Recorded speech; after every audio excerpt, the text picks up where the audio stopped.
Hey guys, welcome to another video on the Inside Spurs channel. Happy Tuesday morning. Hope everyone's okay. Hope everyone is all right. We've got a jam-packed video. Jam-packed. We've got chatter around Patrick Dorgu, Tyler Dibling, Marcus Rashford, Alejandro Garnacho, which I think Spurs are very much distancing themselves from those two players, but it's news. We'll just quickly cover it. I want to talk about interesting reports surrounding manager search if Ange was to be gone. Are the players not playing for Ange, and have they turned against Ange? So we'll be talking about that as well. So there's plenty to get into and plenty to talk about. Morning, Jake, Sonia, Polly, Spurs, Ray, Glenn, Bazza, Philip, XL. How are we all? I'm a minute late. Apologies. I was just editing a video for the second channel. So that's my fault. I should have done it quicker. My bad. Let's jump in and let's talk because we've got loads to talk about.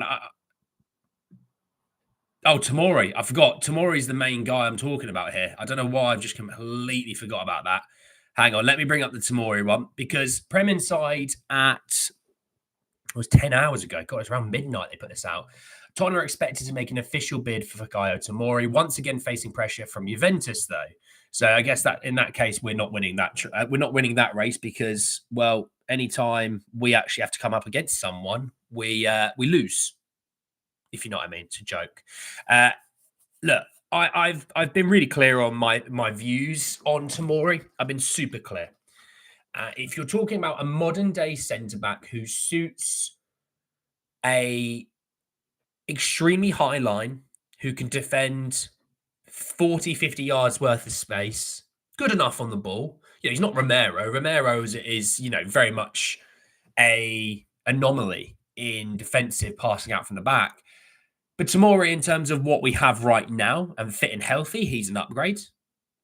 Okay, maybe he's not as good as Romero. Romero is actually a very, very good centre-back. It's not as easy. Van der Ven's obviously very good. But if you were to put, let's say, Tomori and Van der Ven at centre-back, that's the quickest centre-back partnership in all of football.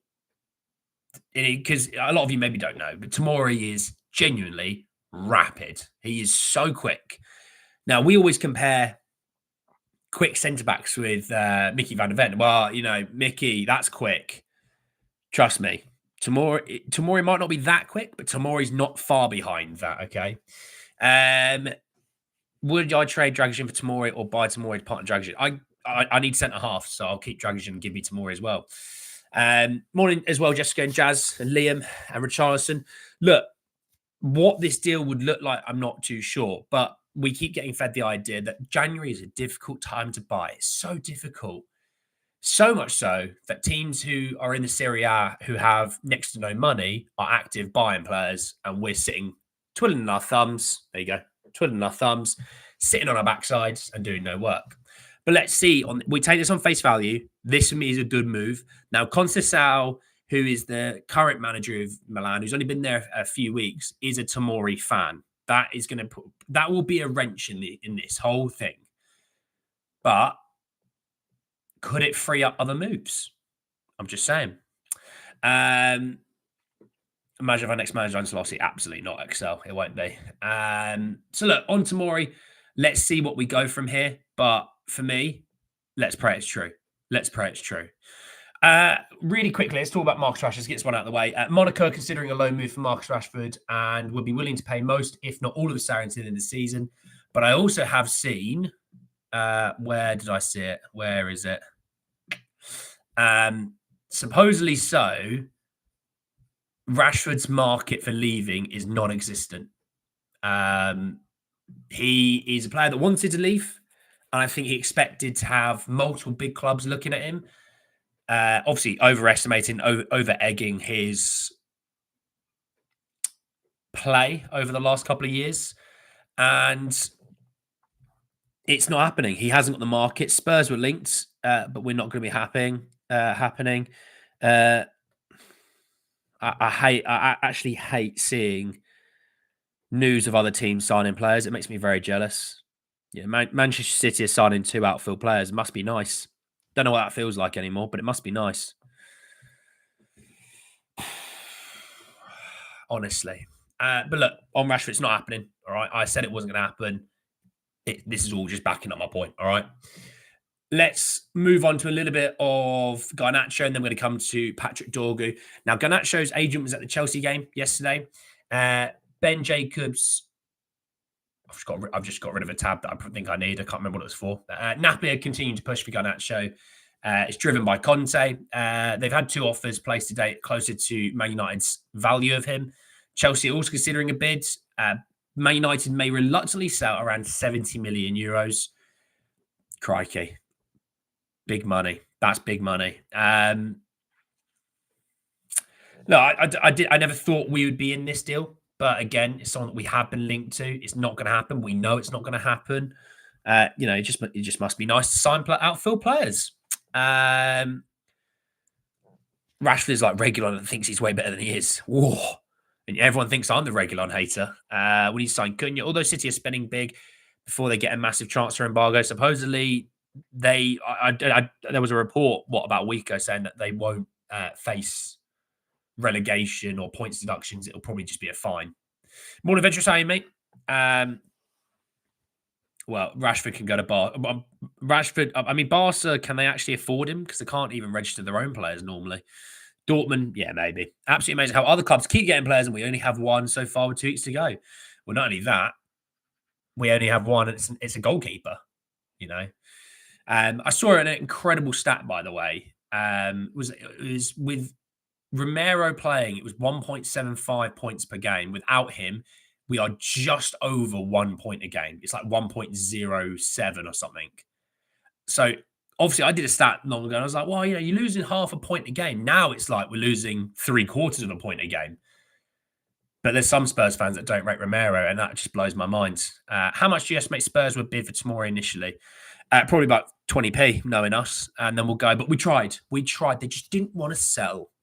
No, and realistically, you want to be in and around the £30 million mark. That's how I see it.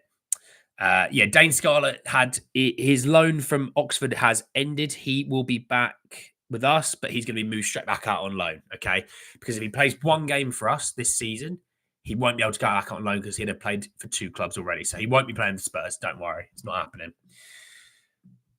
Patrick Dorgu flavoured news. So I brought it up yesterday that Man United were moving for him. Romano had put that out. And DiMarzio have added that Napoli want to hijack the deal from Patrick Dorgu to Man United. They want to sign him and loan him back to Lecce for 6 months and are close to an agreement. However, Man United, if Man United offer 40 million euros, the situation would change. So that's about 35 million pounds, we'll call it. Now, obviously, Lecce would like him to be sold abroad, but then loaned back. That's their perfect scenario. So both of those deals are very different for one reason or another. Napoli want to sign him, but loan him back, but you're not going to get maybe as much money, whereas Man United will pay you a bit more, but you won't get the 6-month loan back. So it's where they sit on it. Obviously, Spurs won't go anywhere near this because it's too expensive, and we tried our best, honestly. But Lyle Thomas from Sky Sports saying that Napoli are trying to sign Dorgu and getting close to a deal with Lecce, prepared to loan back to the summer. United are travelling to Italy for talks with both clubs. Why are they going to what? Oh, Napoli and Garnacho. That's another point.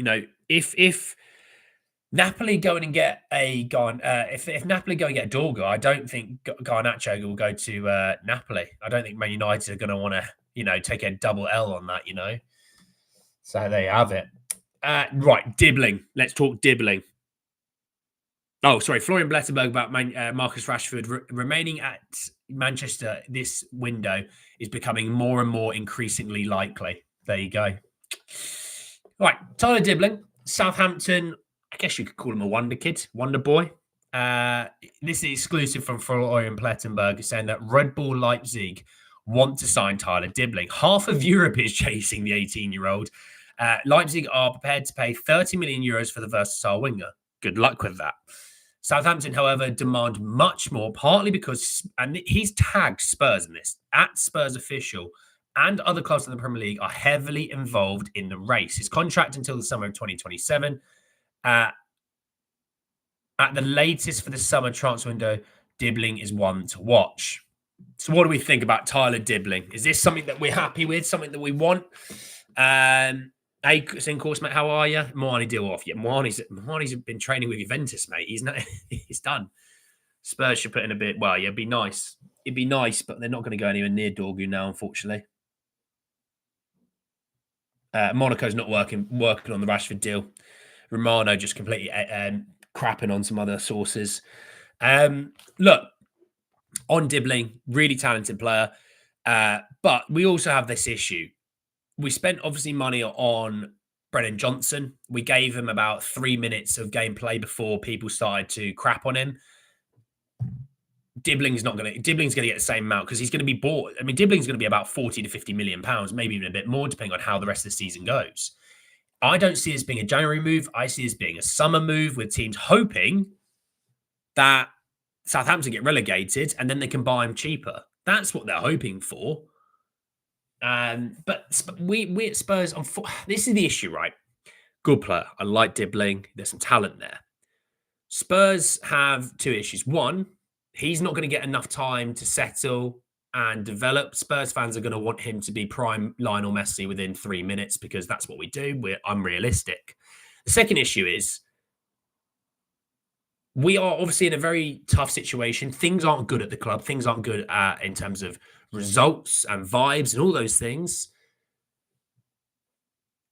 We need people that are ready to go right now, who have got, years of experience of showing that they have quality. I'm not saying we want 40, 50-year-olds. I'm just saying someone in their mid to late 20s, ready to go players who can hit the ground running and can handle a bit of pressure from the fans to show that they can play well and play well right away.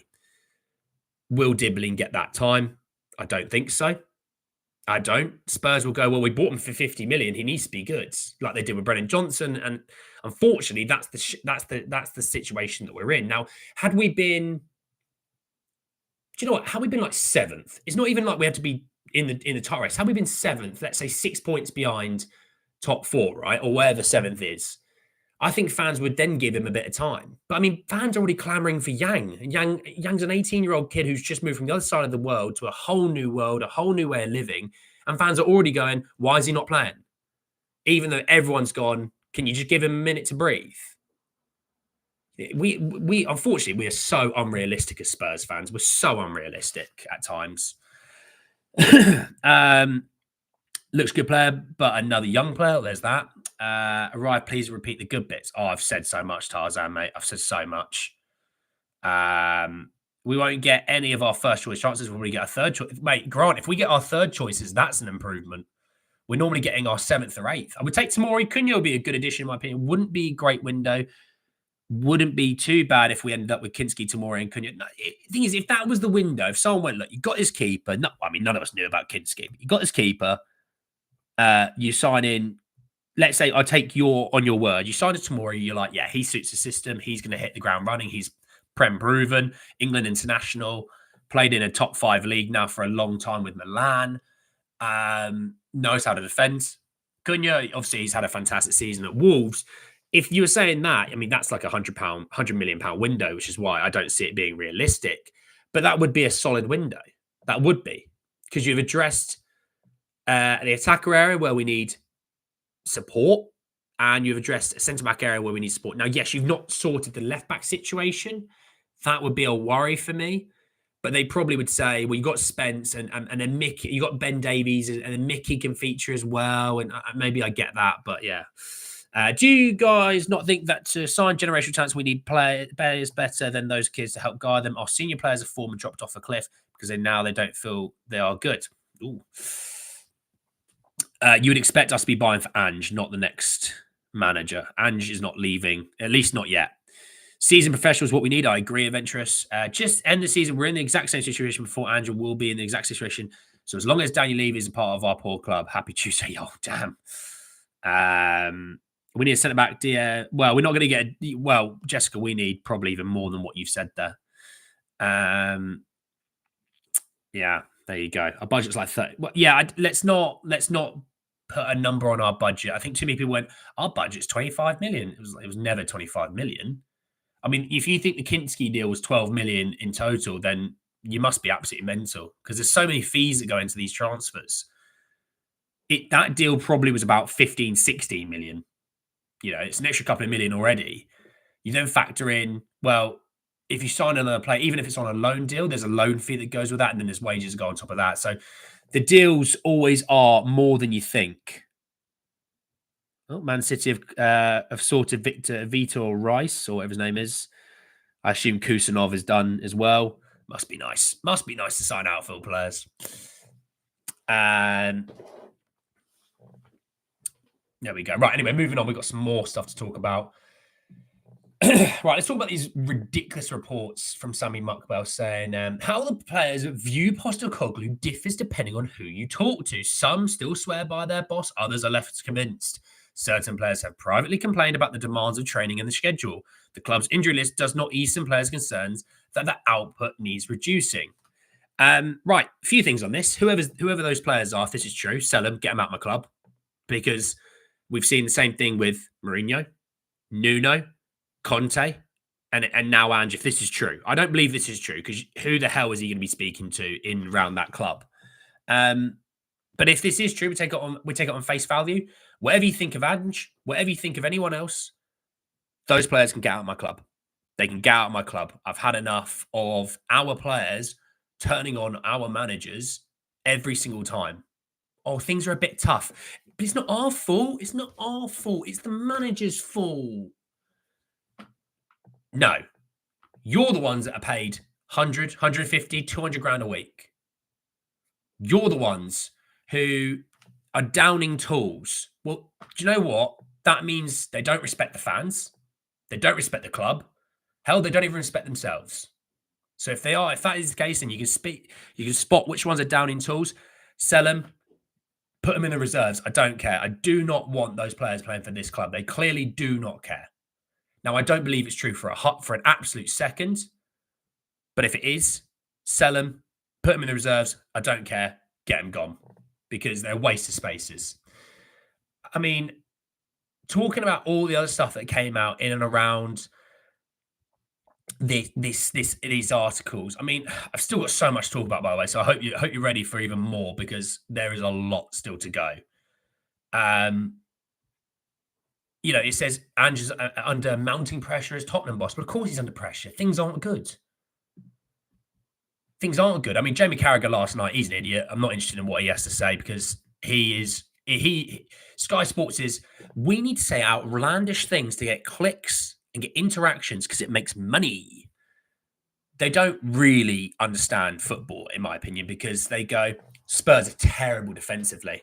Well, that's funny. When we had our normal back four and keeper, we were the third best defense in the league. So if that's bad defending, then good Lord, you have got 4 to 20 are all the worst defensive teams in the world then in his eyes.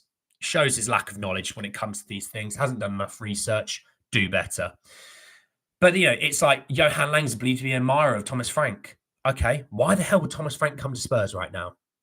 Let's be realistic. Whatever you think of Ange, and whatever you think of, you know, Frank or Areola or McKenna, whatever, why the hell would you go to Spurs right now? You're looking at it going, they've got 3,000 injuries. They're not spending any money. They're not trying to be active in the transfer window, and they're 15th in the league. Why would I go there? Now, money talks. I've always said money talks, but why would you go there? You know what I mean? One source is that players are training too hard. I know. It's so difficult to go and do some training and be paid 150 grand a week. Ooh, it's so difficult. Oh, how will you ever survive in the real world? Look, I don't think it's true, but if it is, I'm just saying. You're going to have a good time. Some players may have doubts. They all live in social media like we do and will be influenced by it, but that's the same at all clubs. Go, yeah, well, I mean, if they're not mentally strong enough when you're getting paid 200 grand a week or whatever it is, or 100 grand a week, hell, even 20 grand a week, then they would be ruined in the real world doing a 9 to 5 because they're mentally weak. You know, there we go. I said it. But look, regardless, we're not getting a new manager. Ange has the backing of the club at the moment, but he does need to turn it around. There's more. Marco Silva be a candidate for Spurs. Like, what I don't get is we've gone from and this isn't a dig at Marcus Silva because I think he's a good manager. We've gone and Areola as well. They good manager, but we've gone from the Conte, Mourinho, Nuno side of football where we have 10% possession, hit you on the counter attack, and pray that we win, which obviously worked because you had the world's best striker. We don't have that anymore. It doesn't work. And do you want to go back to that? Because I don't want to go back to that. I'd much rather finish 10th every year than finish 7th playing some god awful football. And I don't care. And that will offend people because they think, I mean, I think people over egg where Spurs should be. I do. I think our own fans do. Why, I think at times we're too entitled. We think we should be winning Premier League titles. And it's like, well, what evidence do you have to show that we should be? We don't spend enough like the big boys. We don't pay the wages like the big boys. We have no track history of winning trophies. So what evidence do you think we should be winning trophies and fighting for Premier League titles? It's just not there. It doesn't exist. And I love your positivity and energy. Well, it's positivity and energy only when they seem it and deem it fit. Then they turn to negative human beings because they think they're more of a fan than anyone else. You know what I mean? Those people are boring. But yeah, Romero, Sammy Muckball saying Christian Romero is set to be a target for Spanish clubs. Well, that's just regurgitating news that we already knew. He's believed to be open to leaving the club. Again, regurgitating news that we already know. We know Romero has interest from Real Madrid. And let's be real. If you're a player, let's say you don't support Tottenham and you're a player, right? You're Spanish speaking. You've won international trophies. You're a very good centre back. And the biggest club in the world go, we'd like you to come here. Are you going to sit there and go, no? I'm going. Hell, I'm going. If I'm not a Spurs fan, he's not a Spurs fan. He's a player at Spurs. I'm going to Real Madrid. Hell yeah, they're going to pay me actual wages that are comparable with people around my level. Jessica, Richie's comment was the fact that Goodison Park, it's their last season at Goodison Park. That's why.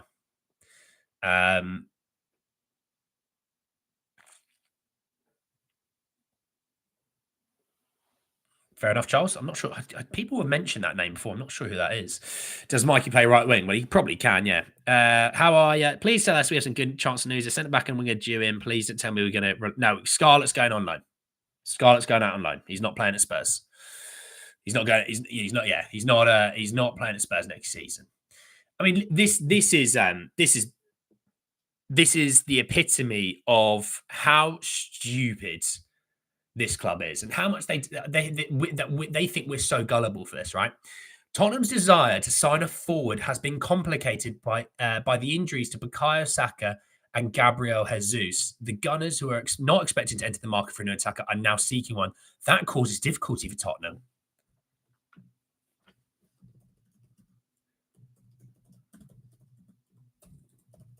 I just want to bring up, when did Gabriel Jesus get injured? It was in the Man United game, wasn't it? What was it, 13th of January? 14th of January? So halfway through January, a week ago, that happened. So we had 2 weeks leading into that to do something, and we didn't. We get fed crap 24/7. And I also think they're running out of PR moves to buy themselves time and buy themselves out of fans' displeasure. I think fans are now starting to wake up and go, okay, we are now being fed crap again. It's too difficult to spend in January. Teams spend money in January. It's too difficult because other teams want players. When does that stop you ever? You're not the only team in the world of football that's going to want an attacker. There's going to be at least one more in the world of football. Same with goalkeepers, defenders, midfielders. It shouldn't make a difference. Okay, maybe you don't get your absolute top target. We'll get your second target. That's what a competent side would do. It's what a competent leadership would do. I'm just not impressed with that article whatsoever. I think that's lazy from the club. I think what they're trying to do is bring expectations down. So when you sign someone who's probably one of 7th or 8th on the list of attackers that we'd want, people go, well, hey, we signed someone, woo! And it's like, yeah, you fell for it again. You've fallen for the crap that you're fed again, you know? So we're too comfortable chasing fourth. I don't think Real wouldn't even be interested in Romero given his price, injuries, and form. His form-wise looked pretty good for Spurs. We were getting points under him. We were fighting in all competitions quite comfortably. We were doing all right in the league. And then people go, yeah, but he played against Ipswich. It's like, yeah, he was not fit and healthy. Seriously, none of the players are talking to anyone. I don't know. Romero backs Ange. Romero called out the higher-ups and called out Daniel Levy.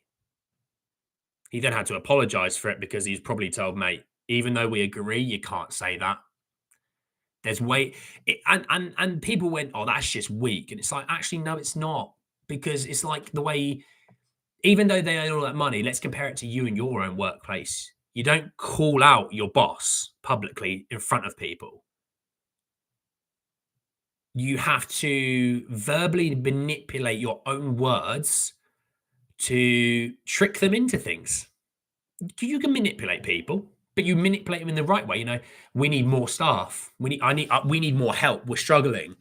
You manipulate your words to make them think it's their idea. You get the staff members, things are better. Can't go out there on the attack. It doesn't work because you get people's backs up, you know. Vuskovic is in the summer. Hey, Joshua, how are you, mate? We are getting what I call the mushroom treatment. Keep it in the dark and fed crap. Andy, no Postecoglou. Nah, I've got great posture, mate. Look at that. High up. What's going on with Levy? His default in a situation where we are looking unlikely to get top four is to sack a manager. His default in drifting towards wanting to give funds to buy players. Luke, I don't know if you understand this, right? No manager's fixing this situation unless you're bringing in players. And if you sack Ange and get a new manager, then you're just buying players that you want, not what the manager needs. Because the manager is going to need to take multiple weeks to see what he has and what he doesn't like. I mean, the players aren't even there to see what he does and doesn't like. He's going to need about 2 months to get players back to see if he likes them. Then he's going to need another month on top of that. So sack Ange, fine. Just be expecting that we buy no one else. And if we do, they're Daniel Levy signings, which don't work. Or you keep Ange, you try and sign some players that maybe he thinks he needs and wants, and you see what happens. And I understand, but he's going to get us relegated. We're not getting relegated, all right? I don't want to hear that. It's just not going to happen. But also, supposedly so, on Solanke, by the way, having a bit of an injury update, they reckon they reckon he has a good chance of being back for the Liverpool game, which is what, the 6th or 7th of February? So another 2.5 weeks. So there you go. Romero changed our mindset for sure. No, we don't need another youngster online. I like Kendrick, but it's not the right move. Facts, no manager will magically raise the dead from the injury beds. Yeah, exactly. Whether you like Ange, hate Ange, thinks he's the best manager in the world, thinks he's the worst manager in the world, nobody's fixing this. Nobody's fixing this. Well, you can't fix it, but you can subdue some of the problems. Well, you buy some players. Get a new medical team that say, yeah, Davies probably isn't fit just yet to come back. Let's just give him an extra few days. Apparently, Romero might be having a 1 week setback, so he will be probably maybe back for the Liverpool game. But apparently, he's had a week setback. We'll see. I don't know if that's true or not. It's just something that I saw. Which he's not training, so you can't blame Ange before you go, it's all Ange's fault. It's all Ange's fault. You know? Spurs interesting tomorrow. Yeah. Negative points around players. Hey, all right, of course, you did it for me. The manager needs to be sacked, mate, because guess what? He ain't good enough. Okay. Levy looking to sell behind the scenes. There's my room without any basis. So what about the games when we are full squad? Do people just forget them? I don't. Maybe other people do. I don't. I get me saying, Andy, I just think this isn't normal for Levy. No, you're right, Luke, because it is confusing. I agree with you. It is confusing because, yeah, he has sacked managers for a lot less.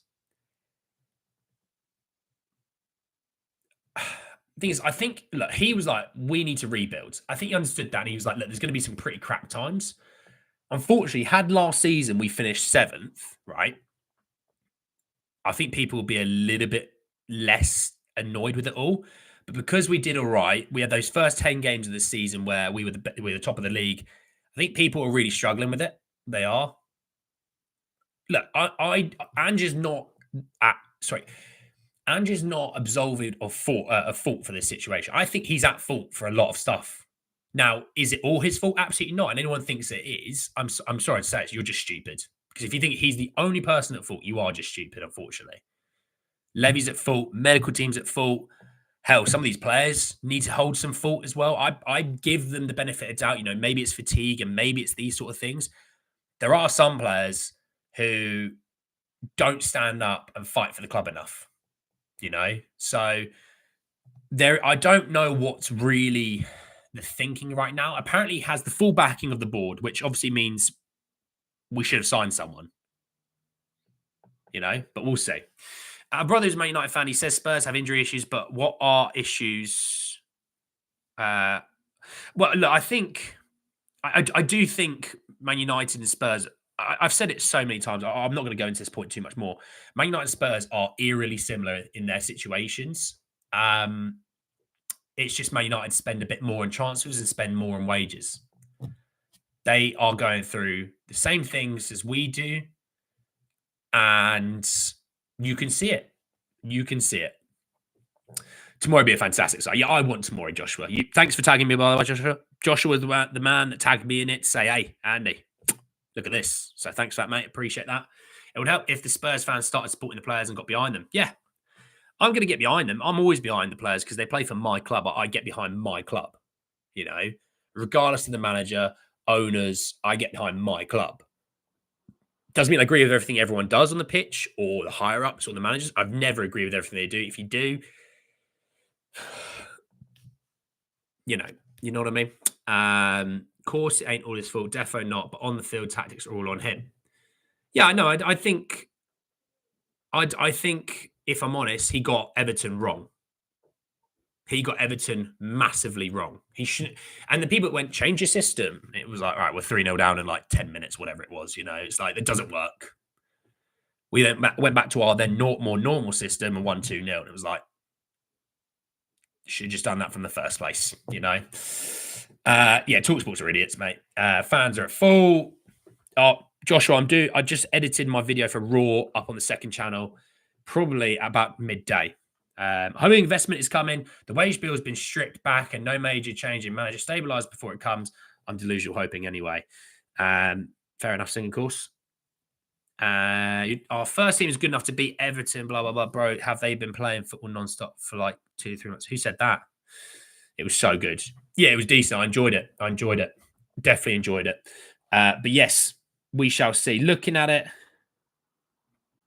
God, I just thought someone signed for Spurs. It was Bayern. I was like, who's that? Who's that? We signed someone. It's Bayern Munich.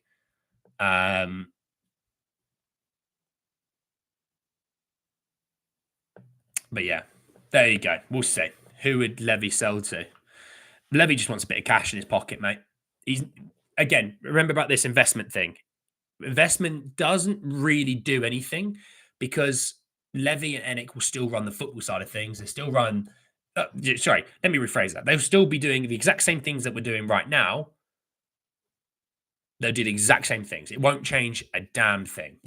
So investment or not, it doesn't change, You want Sane. Sane would be lovely, but Spurs aren't spending the wages on him. They won't spend the wages on him. But hey-ho, we'll see. But anyway, thanks for joining me this morning. I actually will be back later today to do the preview for the Hoffenheim game with the loan roundup. So make sure you join me maybe about 6 p.m. tonight, something like that. We'll talk about it there. Obviously, if any transfer news breaks in the day, I will go live. So make sure you keep the bell notification on. But thanks for joining me this morning. And I'll speak to you all a little bit later, hopefully with some good news. Talk to you then. Take care. Peace.